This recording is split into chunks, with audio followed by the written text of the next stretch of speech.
네, 안녕하세요. 지난 1월 18일 주일에 들었던 창락교회 송순섭 목사님 설교, 오늘 함께 다시 한번 곱씹어보는 시간입니다. 그날 설교의 핵심 단어가 눈물이었다는 건 아마 다들 기억하실 텐데요. 근데 이게 단순히 슬픔의 감정을 넘어서 우리 신앙의 온도를 재는 꽤나 날카로운 척도처럼 다가오더라고요. 혹시 설교 들으시면서 마음 한구석이 좀 불편하거나 뜨끔하지는 않으셨나요? 자, 그럼 왜 이 설교가 우리 마음에 그런 파문을 일으켰는지 한번 깊이 들어가 보죠. 네, 맞아요. 그 불편함이야말로 어쩌면 설교가 의도한 핵심이었을 거예요.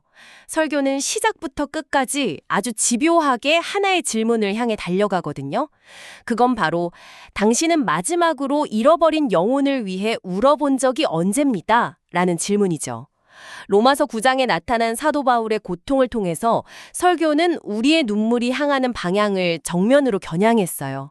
오늘 이 시간에는 설교가 제시한 그 강력한 도전을 단순히 요약하는 걸 넘어서서 그 메시지가 우리 신앙에 어떤 근본적인 질문을 던지는지 함께 탐색해보는 게 저희 목표입니다. 설교의 시작점이 참 흥미로웠어요. 1950년대 전쟁 직후, 그리고 70년대와 80년대 한국교회의 부흥기 이야기로 문을 열었잖아요.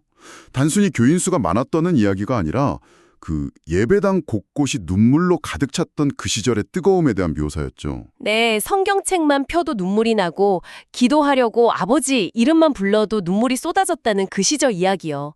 설교에서 나온 표현이 아주 생생해요. 내 몸에서 어떻게 이렇게 물이 많이 나오는지 의아해할 정도였다는. 근데 중요한 건 그 눈물이 슬픔이나 고통의 눈물이 아니었다는 점이에요. 오히려 실컷 울고 나면 마음에 하나님의 평강이 가득 차고 얼굴이 환해지는 그런 종류의 눈물이었다고 하죠. 바로 그 지점이에요. 설교가 왜 이 눈물의 시대 이야기로 시작했을까? 저도 곰곰이 생각하게 되더라고요. 그게 오늘날 우리에게 어떤 의미가 있을까요? 그냥 옛날엔 좋았지 하는 식의 추억 여행은 분명 아닐 텐데요. 그럼요. 그건 일종의 비포 사진을 보여주는 것과 같아요. 오늘날 우리의 신앙 상태와 아주 선명한 대조를 이루기 위한 장치였죠. 설교는 그 시절의 눈물을 하나님의 은혜에 대한 살아있는 반응이자 뜨거운 신앙의 증거로 제시했어요. 그리고 그 그림을 먼저 보여줌으로써 자연스럽게 우리 각자에게 질문을 던지게 만들어요. 그렇다면 지금 나의 신앙은 어떤 모습인가? 설교의 표현을 빌리자면 혹시 우리의 신앙이 모든 것이 풍족하지만 영적으로는 바싹 말라버린 메마른 신앙이 되진 않았는지 돌아보게 하는 아주 효과적인 출발점이었던 셈이에요. 그렇게 과거에 뜨거웠던 신앙이라는 높은 기준점을 딱 제시한 뒤에 설교는 우리를 곧장 로마서 9장, 사도 바울의 마음 한가운데로 데려가요. 자기 민족을 향해서 나에게 큰 근심이 있는 것과 마음에 그치지 않는 고통이 있는 것을 내 양심이 증언한다고 말하는 부분이요. 솔직히 이 구절은 읽을 때마다 거의 비명처럼 들려서 좀 섬뜩하기까지 해요. 여기서 정말 놀라운 건 그 고백의 역설적인 위치예요. 설교에서도 이 점을 날카롭게 짚어냈죠. 바로 앞장인 로마서 8장은 신약 성경 전체를 통틀어 가장 위대한 승리의 선언이잖아요. 그 어떤 피조물이라도 우리를 하나님의 사랑에서 끊을 수 없다는 그 확신에 정점을 찍은 직후에 바울은 자기 민족을 위해서라면 바로 그 끊을 수 없는 사랑에서 자신이 끊어질지라도 원한다고 말하는 거예요. 이 엄청난 낙차, 이 모순처럼 보이는 지점이 바로 설교가 파고드는 핵심인 거죠. 그게 바로 신앙의 패러독스 같네요. 그러니까 하나님의 사랑 안에 내가 얼마나 안전한지를 가장 깊이 깨달은 사람만이 역설적으로 다른 사람을 위해 그 안전을 내어놓을 수 있다는 말이군요. 정확히 그거예요. 설교는 이 모습을 구원받지 못한 영혼을 향한 사랑의 궁극적인 모델로 제시해요. 이건 단순한 안타까움이나 동정심이 아니에요. 설교의 표현을 빌리자면 마음 한쪽에 항상 무거운 돌덩어리가 턱하니 자리 잡고 있는 그치지 않는 고통과 근심인 거죠. 다른 기쁜 일이 있어도 마음 한구석이 계속 묵직하게 아픈 상태. 그게 바로 바울의 마음이었다는 거예요. 그런데 그런 마음으로 사는 건 솔직히 너무 힘든 일 아닐까요? 우리는 보통 바울의 열정을 칭송하지만 설교가 묘사한 그치지 않는 고통은 거의 형벌처럼 느껴지기도 하거든요. 그런 공감의 대가가 너무 큰 건 아닌지 설교는 그 개인적인 고통의 무게에 대해서는 어떻게 다루고 있나요? 아주 중요한 질문이에요. 설교는 바로 그 고통의 근원을 파고들어요. 그건 바울이라는 한 개인이 만들어낸 감정이 아니라는 거죠. 오히려 하나님의 마음, 즉 자기 백성에 돌아오지 않는 것을 보시는 하나님의 슬픔과 아픔이 바울의 마음을 통해 터져나온 것이라고 봐요. 그러니까 그 고통은 바울 개인의 것이라기보다는 그가 하나님의 마음에 깊이 연결되어 있다는 증거다. 네, 바로 그거죠.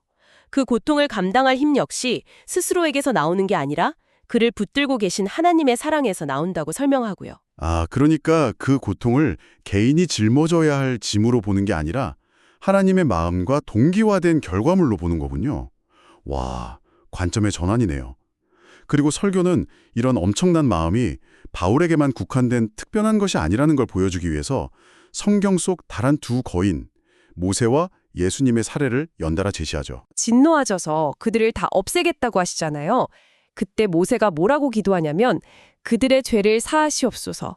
그렇지 않으시면 원하건대 주께서 기록하신 책에서 내 이름을 지워버려 주옵소서라고 해요.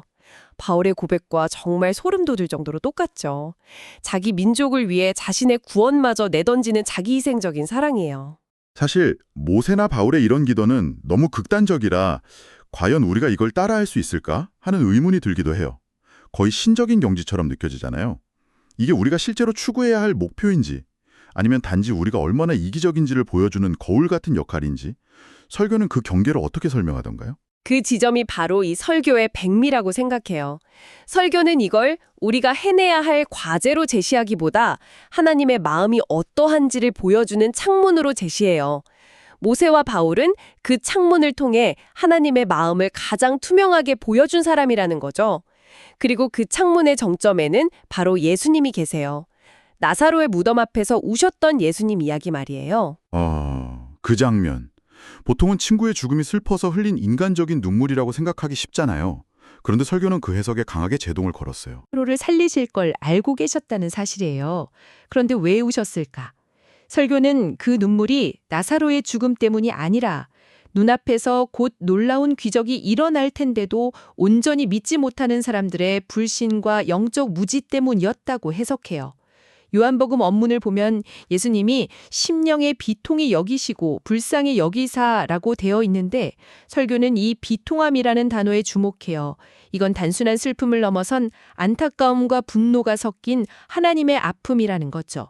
잃어버린 영혼들을 향한 하나님의 마음이 예수님의 눈물을 통해 가장 직접적으로 드러난 순간이었다는 해석이에요. 듣고 보니 바울, 모세, 예수님 세 사례 모두 공통점이 있네요. 모두 자신이 이끄는 공동체, 그러니까 영적으로 책임져야 할 사람들의 위에 눈물을 흘리고 있다는 점이요. 마치 이 설교는 이런 자기 희생적인 슬픔이 영적 성숙함의 가장 중요한 증거라고 말하는 것 같아요. 정확한 통찰이에요. 이 눈물은 감정의 과잉이 아니라 책임감의 표현이라는 거죠.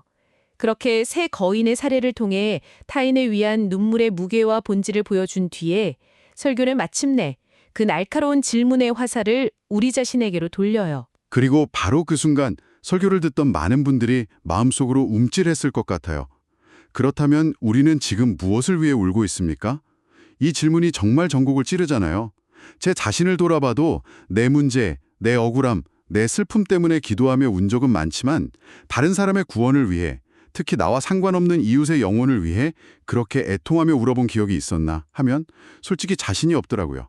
아마 듣고 계신 당신도 비슷한 생각을 하셨을지 모르겠어요. 그 정직한 고백이 바로 이 설교가 목표하는 반응일 거예요. 물론 설교는 우리가 개인적인 아픔 때문에 하나님 앞에서 우는 걸 결코 평가절하 하지 않아요. 그건 역시 너무나 중요하고 필요한 기도라고 분명히 인정해주죠. 세상 것을 붙들고 우는 게 아니라 하나님을 붙들고 우는 것만으로도 정말 잘하는 것이라고요.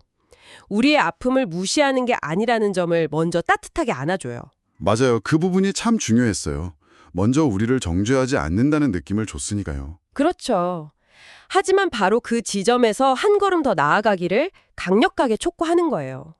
우리의 눈물이 오직 나 자신만을 위한 것은 아닌지, 우리의 기도의 지경이 너무 좁은 것은 아닌지 돌아보게 만드는 거죠. 그리고 설교의 결론은 이것이었어요. 우리가 잃어버린 영혼을 위해 울 때 그것은 사실 우리가 우는 것이 아니라 우리 안에 계신 성령 하나님께서 그들을 보며 아파하시는 마음, 바로 그 하나님의 마음이 우리를 통해 표현되는 것이라는 설명이었죠. 만약 우리가 영혼들을 위해서 울고 있다면 그것은 우리가 우는 것이 아니라 우리 속에 계시는 하나님께서 우시는 것입니다. 설교의 이 문장이 계속 마음에 맴돌아요. 내 슬픔이 아니라 하나님의 슬픔이 나를 통로 삼아 흘러나온다는 것. 이건 정말 놀라운 관점의 전환인 것 같아요. 네, 그게 바로 이 설교의 핵심적인 통찰이죠. 사도 바울이 가졌던 그 그치지 않는 고통도, 모세가 자기 이름을 생명책에서 지워달라고 외쳤던 그 마음도 결국 그들 안에 있던 하나님의 애타는 마음이 깨달아졌기 때문에 가능했다는 거예요. 우리가 다른 사람을 위해 기도할 때 우리는 단순히 그를 위한 중보자를 넘어 그를 향한 하나님의 슬픔에 동참하는 자가 되는 셈이죠. 자, 그럼 이 모든 이야기가 우리에게 의미하는 바는 무엇일까요? 이 설교가 결국 우리에게 남긴 가장 중요한 도전은 무엇이었을까요? 설교의 마지막 메시지는 아주 분명한 행동의 촉구였어요. 이제는 이 눈물을 회복해야 할 그런 때입니다. 라는 문장으로 요약할 수 있죠. 언젠가 돌아오겠지 하는 막연하고 수동적인 믿음은 어쩌면 우리가 가져야 할 그 아픈 마음에 대한 변명일 수 있다는 아주 따끔한 지적도 있었고요. 사랑하는 가족과 이웃이 영적으로 죽어가고 있는데 그저 지켜만 보고 있을 수는 없다는 강력한 도전이었어요. 아들 어거스틴을 위해 수년간 눈물로 기도했던 어머니 모니카의 예를 들면서 눈물로 기도하는 자식은 망하지 않는다는 말로 격려하며 희망을 주기도 했죠. 그 이야기는 언제 들어도 큰 위로와 도전이 되고요. 맞아요. 설교는 그렇게 희망적인 결론으로 끝이 났어요. 하지만 오늘 이 설교를 다시 곱씹어 보면서 여기서 한 걸음 더 나아가는 마지막 생각할 거리를 당신에게 던져드리고 싶어요. 어머니 모니카의 기도는 결국 위대한 성자 어거스틴이라는 열매로 응답받았죠. 일종의 해피엔딩이에요. 그렇죠. 그래서 우리에게 큰 용기를 주잖아요. 그런데 만약에 우리의 눈물과 기도가 일주일, 1년, 심지어 10년이 지나도 아무런 가시적인 변화를 가져오는 것처럼 보인다면 어떨까요? 사랑하는 그 사람이 여전히 마음의 문을 굳게 닫고 있고 우리의 기도가 허공에 흩어지는 것처럼 느껴진다면요. 설교는 이 눈물이 하나님의 마음의 표현이라고 했어요. 그렇다면 어쩌면 우리가 던져야 할 더 깊은 질문은 우리가 다른 이를 위해 울어야 하는가라는 당위성의 문제를 넘어서 이런 질문이 아닐까 싶어요. 눈에 보이는 결과가 없을 때에도 그들을 향한 하나님의 그 아픈 마음을 어떻게 계속해서 우리 안에 품고 기도할 수 있을까 하는 지속성의 문제 말이에요. 결과와 상관없이 하나님의 마음과 함께 머무르는 것, 그것이야말로 이 설교가 우리에게 남긴 가장 깊은 울림이 아닐까 생각해 봅니다.